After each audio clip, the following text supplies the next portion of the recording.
I have dedicated my academic career to studying how great powers compete for power in an anarchic international system, but I never expected to witness such a visceral example of this theory materialized in a single violent confrontation.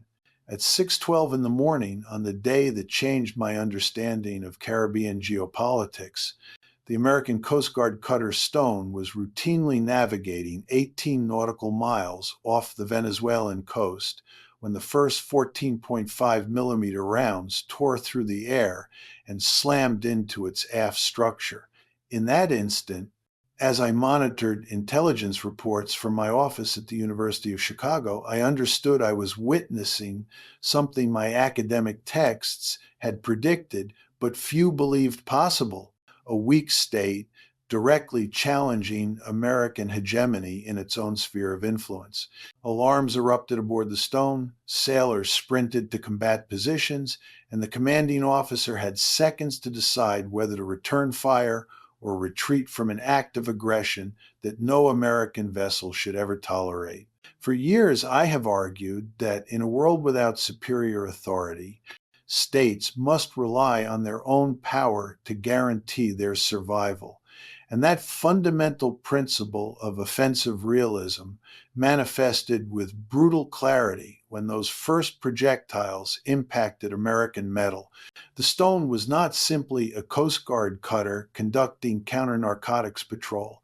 It was a living symbol of American power projection in the Caribbean, a region Washington has considered strategically vital since the Monroe Doctrine of 1823.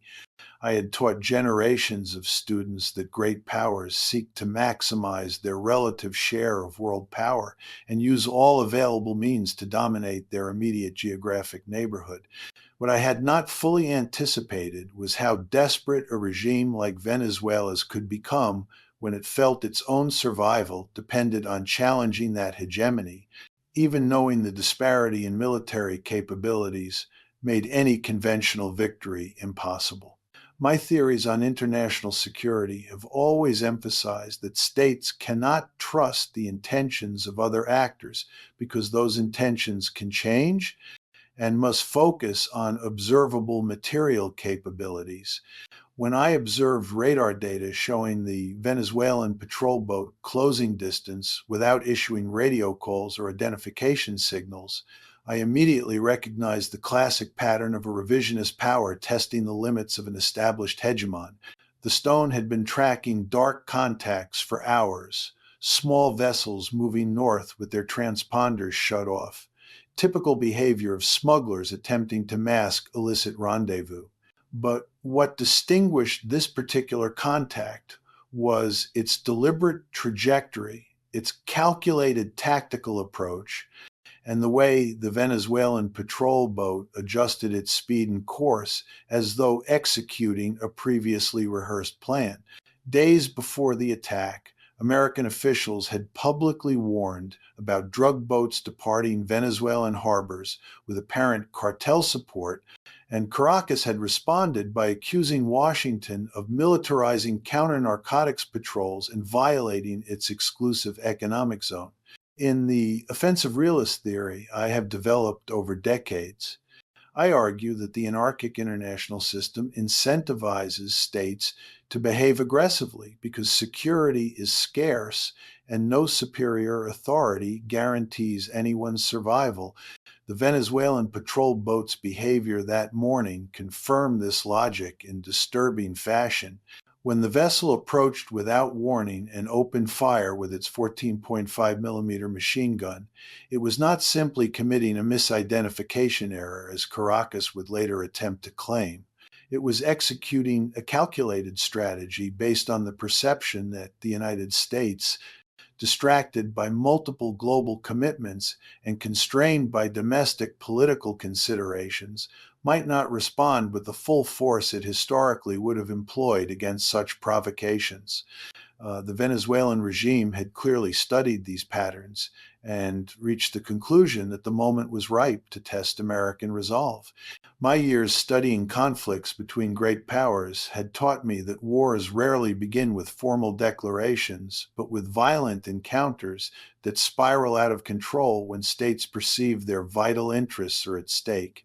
When Venezuelan bullets impacted the stone's aft rail and antenna mounts, I saw all the classic ingredients of a crisis that could escalate toward major military confrontation. The stone's commanding officer faced exactly the type of dilemma I had described in countless lectures. Allowing the attack to go unanswered would signal weakness and encourage future aggression, but responding with lethal force against a state vessel could trigger a diplomatic confrontation neither party actually wanted. The American crew reacted with the discipline that only comes from years of intensive combat scenario training, sprinting to weapon stations as impact alarms sounded throughout the vessel. The Stone commander's decision to return fire was not emotional or impulsive. It was the direct result of rules of engagement designed by military planners who understand perfectly the principles of structural realism. In the anarchic international system, a state that absorbs an attack without responding is not demonstrating restraint. It is signaling vulnerability that other actors will immediately exploit.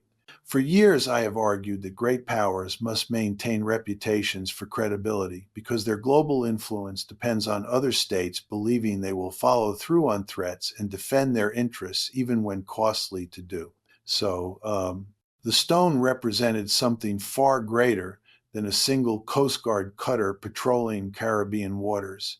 It represented American willingness to maintain the regional order it had established for over a century. I have spent my career analyzing how military capabilities translate into political influence, and the Stone's Mk-110 deck gun provided a perfect example of this relationship. Unlike the crude manually aimed 14.5mm gun that had attacked the cutter, the American 57mm system integrates radar tracking, optical confirmation, and a stabilized fire control computer that maintains accuracy even in heavy seas. This technological superiority is not accidental. It is the result of decades of American investment in military capabilities designed specifically to maintain advantage over any potential adversary in any conceivable combat scenario. When the Stone's gunner verified target lock and the commanding officer gave the order to fire, the system responded with the lethal precision only great powers can consistently project. The first burst of 57mm fire cut across the water in a tight, deliberate pattern, impacting just forward of the Venezuelan patrol boat's engine line. From my perspective, as a theorist of state power, the most revealing aspect of this confrontation was not the exchange of fire itself, but what it revealed about the fundamental capability asymmetries between an established hegemon and a challenger state. The Venezuelan patrol boat had initiated the attack, presumably with the expectation that the Stone might retreat or hesitate, calculating that a Coast Guard cutter operating alone might be vulnerable to intimidation or even capture. This assessment reflected a profound misunderstanding of how American military institutions actually operate. No American vessel, no matter how small or apparently isolated, ever truly operates alone because it is backed by the entire architecture of United States national security. When the Stone returned fire, the capability disparity became brutally obvious.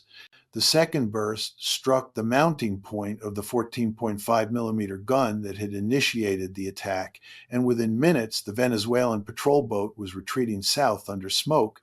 In the balance of power theory I have developed extensively, I argue that weak states sometimes act irrationally aggressive when they perceive their survival is threatened. When the stone responded with a third controlled volley directed at the vessel's upper structure, several rounds impacted the cabin area, forcing the patrol boat to yaw violently. A column of dark smoke rose as internal components failed. With smoke trailing from the cabin and debris scattered across its upper decks, the vessel slowed and then turned south, heading back toward territorial waters.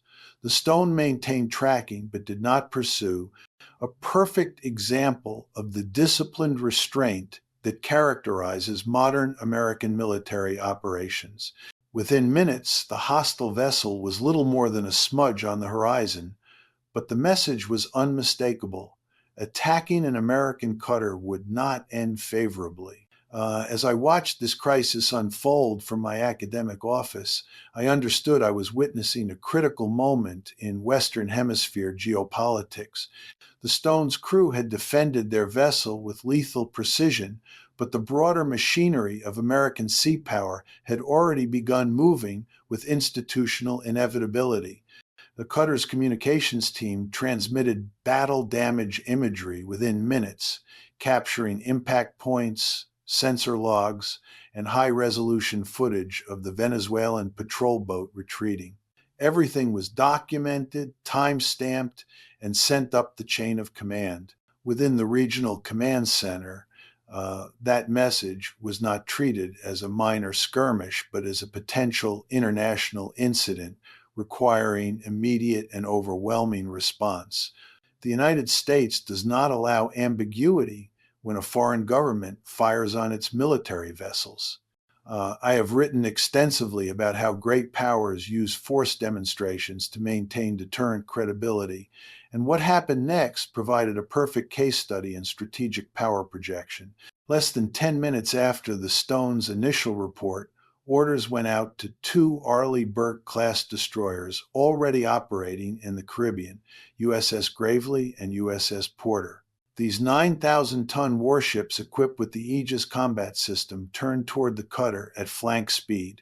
Their arrival would not be a diplomatic gesture, but a message written in steel. As the sun rose higher, the Gravely appeared first over the horizon, its silhouette emerging like a dark wedge of projected armor. Minutes later, the Porter followed, approaching from a different vector to establish a layered formation that sailors call a wall of steel. From the Stone's bridge, the view was unmistakable. Two American destroyers positioning themselves between the cutter and the Venezuelan coastline, forming a deliberate defensive shield that carried immediate diplomatic weight. Any radar operator watching from the Venezuelan side would see two distinct Aegis signatures interposing themselves in a deliberate shield posture. The Gravely assumed the lead position closest to the Venezuelan coast with its sensors pointed inland. The Porter positioned itself farther out, covering the broader airspace and sea approaches. Meanwhile, the Stone held the center slot, protected but not passive, ready to continue its lawful mission. The presence of two destroyers was intentional. One would have been enough to ensure safety. Two sends an entirely different message. We are not reacting, we are establishing control. For the Stone's crew, the arrival of the Gravely and Porter was more than reassurance. It was a reminder that no Coast Guard vessel ever operates alone. Behind every cutter lies a layered network of surveillance aircraft, strike-capable ships, and rapid response forces ready to intervene the moment a threat crosses the line. But while the destroyer's presence stabilized the area, it also raised uncomfortable questions. If a single rogue patrol boat could trigger a response of this magnitude, what would happen if something larger occurred next? In my analysis of great power competition, I have always emphasized that the most dangerous moments come not when capabilities are tested, but when intentions are misread. And the potential for miscalculation in the Caribbean had just increased exponentially. The moment the destroyers positioned themselves between the Stone and the Venezuelan coastline, the confrontation began shifting from the tactical realm to the political arena, where every word carried as much weight as every round fired. Caracas announced that the gunfire had been nothing more than a misidentification error, insisting that its patrol boat had reacted under the belief that an unknown vessel was probing sensitive maritime zones. Washington responded with a firmly documented rebuttal, emphasizing that the Stone had been operating far beyond the 12 nautical mile boundary and that the Venezuelan vessel had neither issued a radio call nor attempted any form of identification before opening fire. The video transmitted by the Stone clearly showed the Venezuelan patrol boat closing distance with its weapon elevated and the unmistakable muzzle flash of heavy machine gun fire cutting across the waves. As both versions reached international audiences, the gap between them widened in a way that made compromise nearly impossible. Analysts pointed out that 14.5 millimeter rounds are never classified as warning fire, since naval protocols worldwide reserve them for fully lethal engagements. Maritime law specialists added that the geographic data alone undermined Caracas's justification because no interpretation of territorial norms places an American cutter 18 nautical miles offshore inside Venezuelan waters. Venezuelan officials began adjusting their message throughout the day, shifting from the language of accidental engagement to accusations that American patrols were operating provocatively. That shift highlighted the political pressure within Caracas, where acknowledging responsibility could undermine both domestic legitimacy and regional influence. This clash of narratives created an information battleground that extended far beyond diplomatic communiques. Cable news programs filled their screens with satellite maps and slow-motion analysis of muzzle flashes. Commentators debated rules of engagement and warned that even a brief firefight at sea can spiral into wider conflict if governments perceive strategic intent rather than human error. While the public argued over which government was telling the truth, the strategic consequences became undeniable. Every confrontation at sea forces both countries to demonstrate resolve, and Washington could not afford to treat the attack lightly without signaling vulnerability. Likewise, Caracas could not afford to appear subordinate to American power without risking internal fractures within its military hierarchy. As tensions hardened, the Caribbean became an arena where a single mistake could carry consequences far beyond the horizon. Yet the most consequential development emerged from within Venezuela's own command structure, where information leaked that fundamentally challenged the government's narrative. The order to fire had not come from the officer Caracas claimed to defend. In my decades studying how states manage crises, I have observed that the most dangerous phase often comes not during the initial violence, but during the political aftermath, when domestic audiences demand accountability and military officers begin questioning whether they were set up to fail. In the hours after the firefight, the political fallout inside Venezuela accelerated quickly. The patrol boat's captain was quietly detained, a move that contradicted the government's claim of misidentification and exposed deeper fractures within its naval chain of command. Washington interpreted the arrest as an implicit acknowledgement of wrongdoing, and American officials emphasized that no internal disciplinary action could erase the fact that an American cutter had been fired upon in international waters. While Caracas attempted to cool tensions through calls for restraint, the Stone returned to its mission under dramatically altered conditions, now operating beneath a continuous Navy security umbrella formed by the destroyers and a rotating network of patrol aircraft and drones. As American commanders adopted this new model, planners highlighted how a joint Navy Coast Guard posture would deter further incidents and stabilize a region where criminal networks and political tension increasingly overlap. Meanwhile, Venezuela struggled with the political cost of its shifting explanations as military officers questioned whether the government had pushed its own navy into a confrontation it could never hope to win. Across the Caribbean, shipping lanes shifted, regional partners increased intelligence sharing, and Coast Guard crews received new guidance reflecting a more dangerous operating environment. What began as a brief clash at sea had quietly reshaped the balance of power across an entire theater.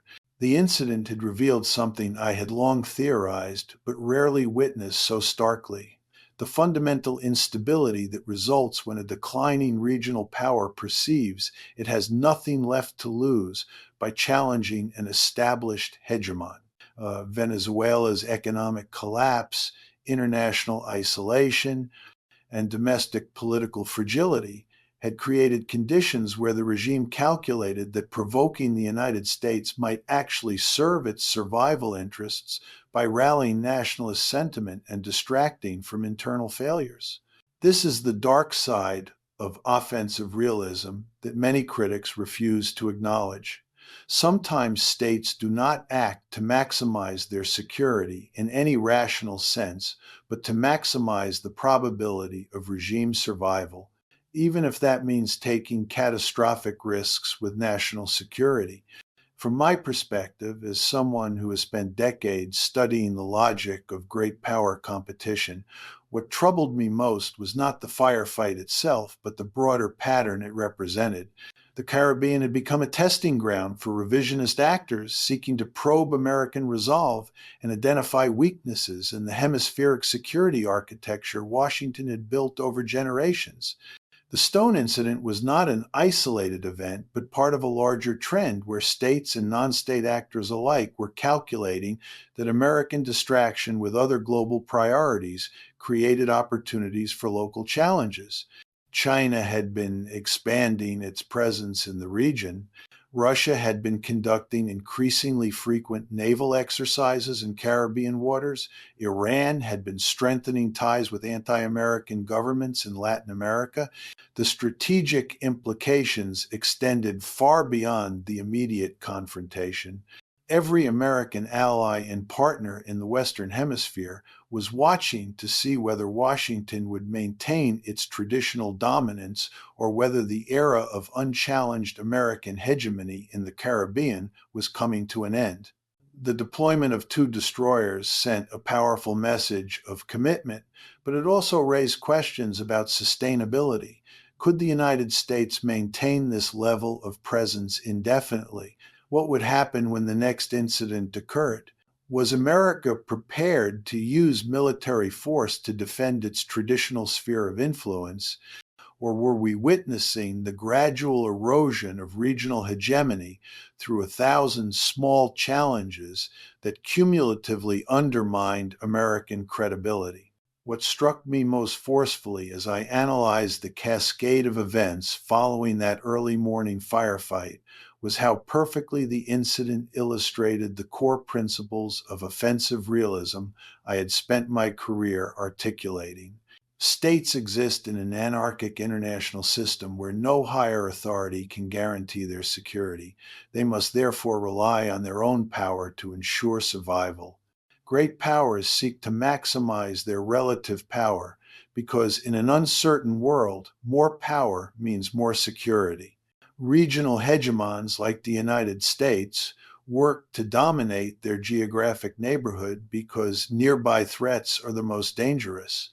Declining powers sometimes become more aggressive as they feel their relative position slipping away. All of these theoretical propositions had manifested in a single violent confrontation that lasted less than 30 minutes but would reshape Caribbean geopolitics for years. The Stone's commanding officer, when he made the split-second decision to return fire, was not thinking about international relations theory. He was following training, protecting his crew, and defending his vessel according to established rules of engagement. But the aggregation of such micro-level decisions by individual commanders, when multiplied across hundreds of ships and thousands of personnel operating in contested spaces worldwide, creates the macro-level patterns of great power competition that define international politics. This is why I have always insisted that understanding state behavior requires looking beyond the intentions and ideologies that leaders profess and focusing instead on the structural constraints and incentives created by the international system itself. Venezuela did not attack the stone because of revolutionary ideology, though it was present. It attacked because its regime perceived that survival required demonstrating strength. As the sun set on that first day after the confrontation, I found myself returning to questions that had animated my entire scholarly career. How do states prevent misunderstandings from spiraling into wars nobody wants? How can great powers maintain credible deterrence without constantly resorting to military force? How do declining powers manage their transitions without triggering catastrophic conflicts with established hegemons? The Stone incident provided no easy answers to these enduring questions, but it did offer a stark reminder that the competition for power and security that drives international politics remains as relevant today as it was in ancient eras. The technologies change, the actors evolve, but the fundamental logic of power politics in an anarchic system persists with remarkable consistency. The confrontation that began with a burst of 14.5 millimeter fire ended with a clear demonstration of how the United States responds when its crews come under attack. The Stone absorbed the first strike, returned accurate 57 millimeter fire that forced the Venezuelan patrol boat to retreat, and held its position until two American destroyers arrived to draw a firm line across the Caribbean.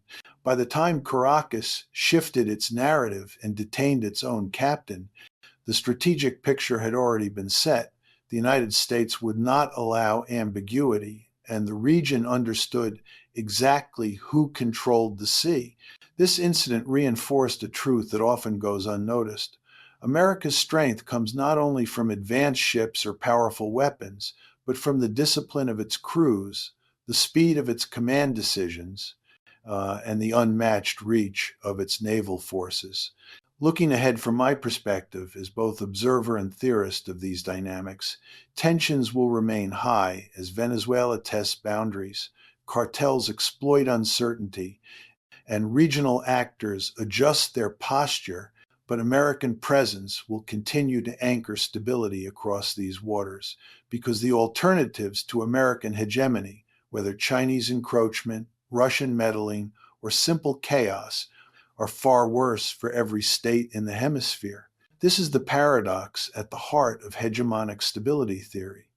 Even states that resent the hegemon's power often benefit from the order it provides. Yet the system persists because no viable alternative exists that would leave all parties better off.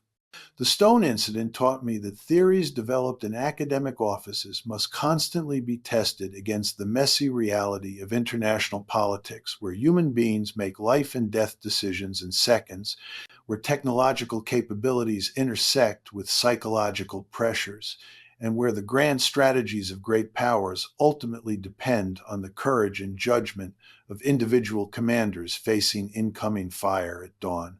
I had spent decades writing about power, security, and survival in the abstract. That morning, I watched those abstractions become concrete in the most visceral way possible. The Venezuelan patrol boat captain who gave the order to fire, the Stone's commanding officer who authorized return fire, the destroyer commanders who positioned their vessels as shields, all were acting out roles in a drama as old as organized human conflict itself. What this confrontation ultimately revealed was not just the tactical superiority of American naval forces or the desperation of a failing Venezuelan regime, but the enduring reality that international politics remains fundamentally a struggle for power and survival in a world where no authority stands above the sovereign state. The anarchic structure of the international system creates relentless pressures toward competition and conflict, and even the best intentions, the most sophisticated diplomacy, and the clearest communication cannot fully eliminate the security dilemmas that drive states to prepare for war even when they prefer peace. The stone and its crew did not ask to be thrust into the center of this great power drama, but the logic of the system placed them there regardless. They responded as trained professionals, following protocols designed by strategists who understood that weakness invites aggression and strength, properly applied, preserves peace through deterrence rather than fighting through victory. This is the lesson Venezuela learned that morning in the Caribbean, and it is the lesson that every revisionist power must eventually learn when it tests the resolve of an established hegemon. American military superiority is not an accident of history or a temporary advantage. It is the product of sustained investment, rigorous training, technological innovation, and above all, the political will to defend vital interests, even when doing so is costly and dangerous. The Stone incident demonstrated all of these elements working in concert, from the individual sailor manning his battle station to the destroyer commanders racing to support their fellow Americans, to the political leaders in Washington calibrating the response to send exactly the right message to Caracas, every other capital watching carefully.